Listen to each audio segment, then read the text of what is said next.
This story is called How Big Is Your Brave by Ruth Soukup.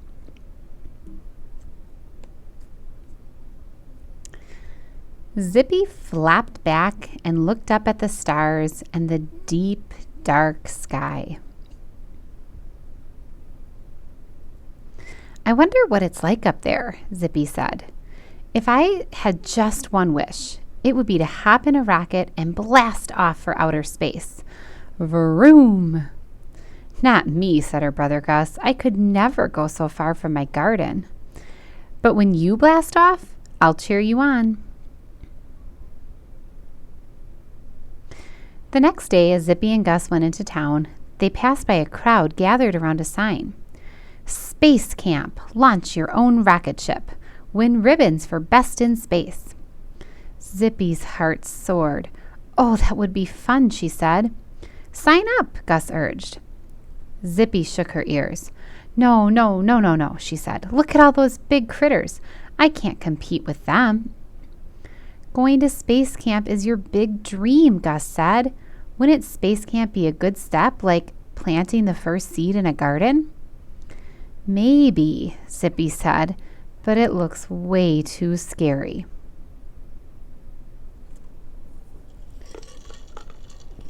Back home, Zippy couldn't stop thinking about Space Camp. She really wanted to go, but when she thought of those big, smart-looking critters signing up, her whiskers shook. Would they laugh at her? Would they think a little bunny had no business aiming for the stars? Zippy looked up. The first stars were just beginning to shine in the wide sky. Oh, how she wished to someday soar near them. Suddenly, Zippy remembered something her grandma used to say, that your why must be bigger than your fear. She stood up and brushed the dirt from her paws. She'd made her decision. If she wanted to go to Space Camp, she had to learn everything she could. Scared or not, she belonged at Space Camp. Zippy's whiskers trembled when she arrived for the first day of camp. She huddled next to her mom as the other campers ran about talking and playing. I keep telling myself to be brave, she whispered, but I'm still scared. Mom gave Zippy's back a pat.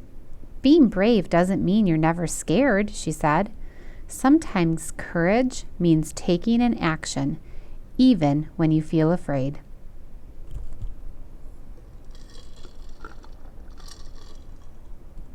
Zippy watched as two campers began to build a model of the solar system. She took a deep breath and hopped over to them. I can make Saturn, she offered in a squeaky voice. As she molded clay into a ball and cut out paper rings, Zippy's nervousness vanished. Action is the antidote to fear. Every morning, the campers learned about space and stars and planets and astronauts. Every afternoon, they worked on their rocket ships. As her rocket ship grew, so did Zippy's confidence. Before long, she was answering questions, asking for help, and making new friends. At home, Zippy read books about famous astronauts. Space Camp seems like a lot of work, Gus remarked. I'm just reading these for fun, Zippy said. Once camp is over, I'm starting a space club with two of my friends. Then you will be a real astronaut, Gus wondered. Zippy smiled. Not yet. Becoming an astronaut takes a lot of studying and hard work, she explained. That's why we're forming the club. We're going to learn as much as we can together.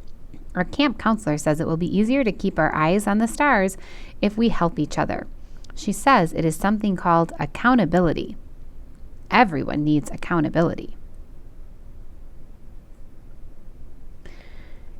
After Space Camp, Zippy carried her rocket ship to show Gus. He was busy setting up a juice stand to test out his latest concoctions.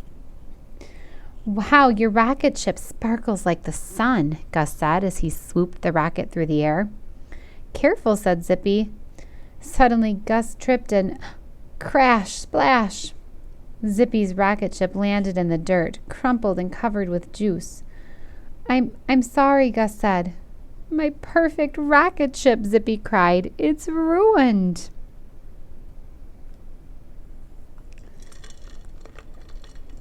At dinner, Zippy nibbled on lettuce and looked sadly at her cracked, messy rocket ship. Mom offered to help her fix it. Dad did too. Gus volunteered to repaint it. Zippy shook her ears. There's no point. I'm not going to launch day tomorrow, she said. I'm done with space camp. Dad looked over at the rocket. Such a beautiful creation, and now it's broken, he said. Unfortunately, we can't change that. Zippy slumped. No kidding. But you can't change one thing, Dad continued, and that's what you're going to do about it. Bad things happen sometimes, and when they happen to you, only you can decide how to react. You can choose to give up or choose to keep going. It's all up to you. Zippy nodded. She knew what she had to do. Zippy curled up in her room next to her books. She looked at all the pictures of astronauts who came before her. I guess they didn't give up so easily, so I won't either, she thought. Time to get to work. The only thing you can control is you. Zippy found some thick paper and created new fins for her rocket ship. You could paint it silver, Dad suggested. That would add some sparkle to your ship. Zippy munched on a carrot. I have another idea, she said.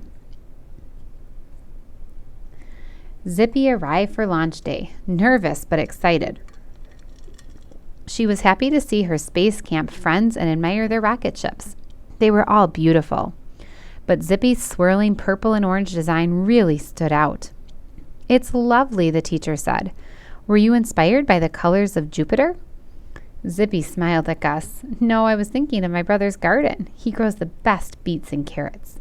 Well, that explains the name, the teacher said with a laugh. The critters launched their rocket ships one by one. Zippy's veggie vroom sailed to second place, and thanks to her unique paint job, she received a blue ribbon for the most creative design. That evening, Zippy and Gus flopped back and looked up at the stars. Do you still want to hop in a rocket ship and blast off for outer space someday? Gus asked. More than ever, Zippy said. I wish you would come with me. Only if the rocket ship has a garden, Gus said. Great idea, said Zippy. Astronauts need a lot of food in space. How big is your brave? The end. I hope you enjoyed that story, Lowell Leopards. You are all brave. You are all capable, and I'm so excited to see you soon. Enjoy your weekend.